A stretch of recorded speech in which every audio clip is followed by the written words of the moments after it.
पैसे जमा करके एक अच्छे से अपार्टमेंट में चलेंगे। थोड़ा सा ऊंचा होगा वो अपार्टमेंट, ताकि हम अच्छा सा व्यू देख सके।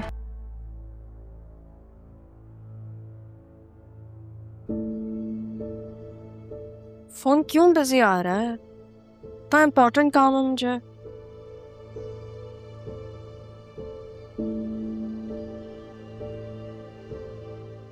हेलो खालदा। रहा बीबी, आप तुम कैसी हो? बल्कि एक आप कैसी हैं? बल्कि मुझे बताएं सबसे पहले, मामू कैसे हैं? उनकी तबीयत तो ठीक है ना? रहा बीबी, पता नहीं किसकी दुआ से जिंदा है वो। ना चल सकते हैं ना बोल सकते हैं। अल्लाह उन्हें सेहत दे।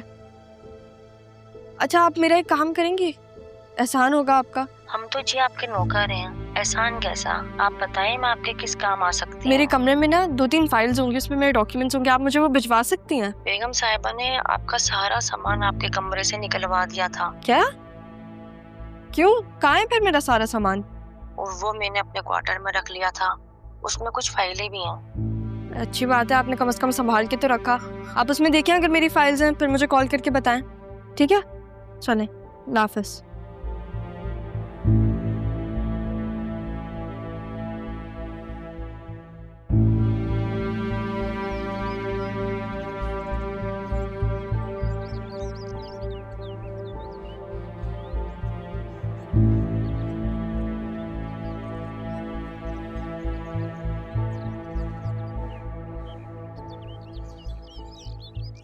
राह बीबी ने तो बताया भी नहीं कि उन्हें ये फाइल कहाँ पहुँचानी है।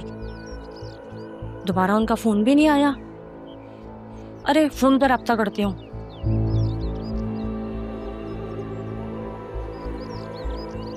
नंबर भी लगता है घबराहट में डिलीट हो गया। अब क्या करूं?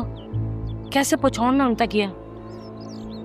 अरे अरमान को बताती हूँ सारी बात, उसको दे देती हूँ ये फाइल, वो उन तक पहुँचा देगा। और अम्मी की भी उससे बात करती हूँ। ठीक है।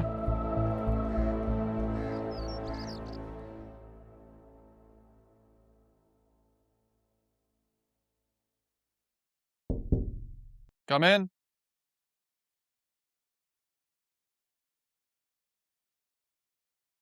सर, कोई खालदा साहिबा है, खास तौर पर आपसे मिलना चाहती हैं। खालदा?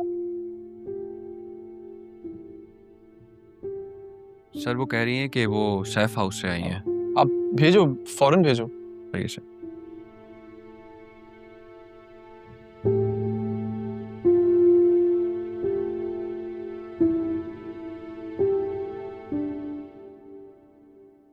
अरे खालदा आपा, अस्सलाम वालेकुम। वालेकुम सलाम। आइए ना। माशाल्लाह, तुमने बहुत तरक्की की।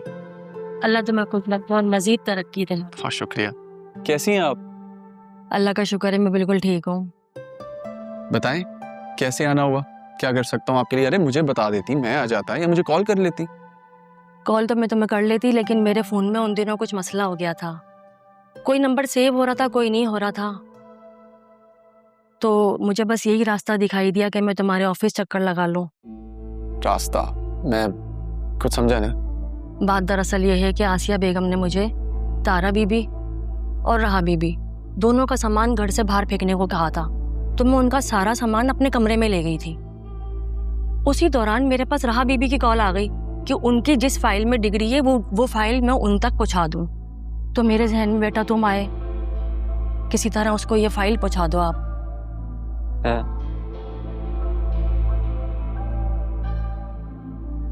मैं अगर कहीं गई तो आसिया बेगम बहुत सवाल करेंगे मुझसे, मेरे लिए मसला बन जाएगा। फिक्र मत करें, मैं पहुंचा दूंगा। बहुत शुक्रिया बेटा। नहीं बेटा, इसकी कोई ज़रूरत नहीं है। अल्लाह का शुक्र है, मेरे हालात बहुत अच्छे हैं आजकल।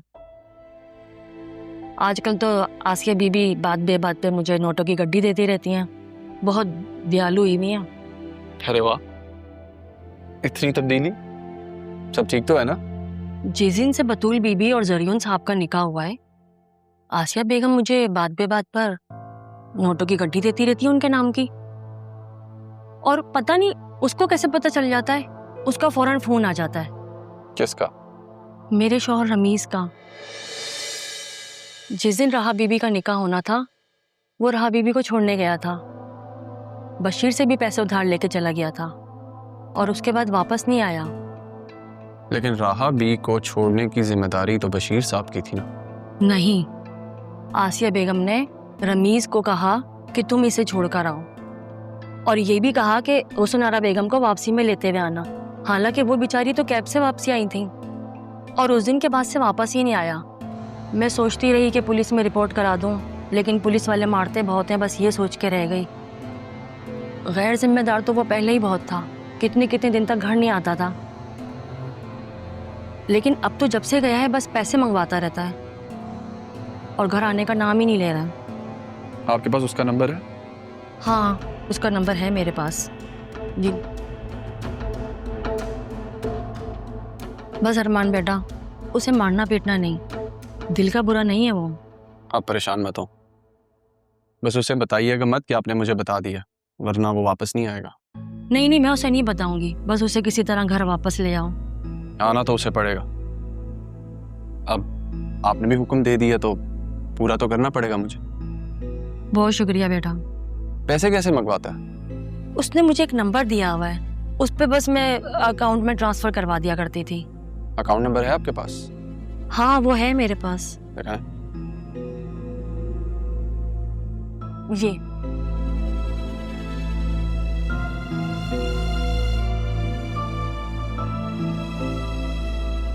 शुक्रिया। और कोई खिदमत मेरे लायक? नहीं बेटा, बस बहुत शुक्रिया, तुम मेरा ये काम कर दो, मैं बहुत परेशान हूँ। हो जाएगा। अपना ख्याल रखिए। मैं अब चलती हूँ। बहुत ख्याल रखिए। अल्लाह हाफिज। अल्लाह हाफिज।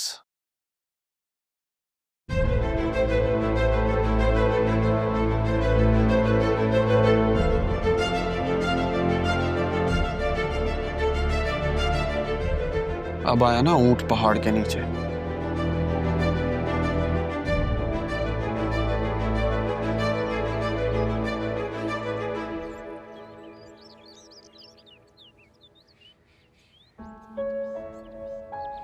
Thank you. ये क्या तुमने अपनी माँ को थैंक यू बोलना शुरू किया हुआ? भाई जब से यहाँ शिफ्ट हुए हैं मेरा तो दिल कर रहा है कि एक टेढ़ा मुंह बना के ना अम्मी की जगह मॉम, मामा ये सब बोलना शुरू कर दूं। मार खाओगे तुम मुझसे। मम्मी, मोहम, माँ हूँ तुम्हारी, बस इसी तरह माँ कहा करो। अच्छा मुझे बताओ, अदील भाई की कोई खैर खबर? हॉस्पिटल है या डिस्चार्ज होकर घर आ गए? राब्ते में हूँ मैं डॉक्टर से, वो घर शिफ्ट हो चुके हैं। देखो ना हमारी किस्मत, अदील भाई को अब सबसे ज्यादा हमारी जरूरत है और उसी वक्त में हम उनके साथ नहीं। आपके लिए एक अच्छी खबर है। क्या? एक आखिरी सबूत हाथ आते ही मैं सब सच खोल दूंगा। सच? बिल्कुल सच। बस उसके बाद राहा और तारा को मैं वहां नहीं रहने दूंगी। मुझे बताओ तो सही, इन सारी चीजों के पीछे कौन था? बताऊंगा, सब बताऊंगा। बस 2 कदम का फासला और रह गया। दुआ करें। दुआ तो हर वक्त करती हूँ बेटा तुम्हारे लिए। लेकिन परेशानी ये भी है कि तारा और राहा शेल्टर रूम में कैसे रह रहे होंगे। अगर उन्हें किसी चीज की जरूरत हुई तब? मैं गाफिल नहीं हूं उनसे अम्मी, उन्हें जो भी चीज चाहिए होगी उन्हें पहुंचा दी जाएगी। जीते रहो बच्चे।